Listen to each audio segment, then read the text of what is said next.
Today we'll talk about how can you enable uploads on your family album app. We're going to figure out the solution or know how you can do that on your app.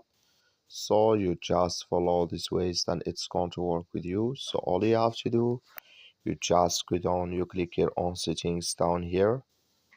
So then it's going to take you to this list. It's going to show for you like this. Then all you have to do now, you just go down here. So you keep going down. Then you will find here allow album member uploads here. Just click on it. You come here to allow uploads, clicking this sign. Like you see this color show for us, then you click here on OK. Like you see show for us here, that's mean uploads enable with us now. That's all you have to do, that's all now. So you just follow these ways, then it's going to work with you. Thank you for watching. Don't forget to support us by liking, subscribe.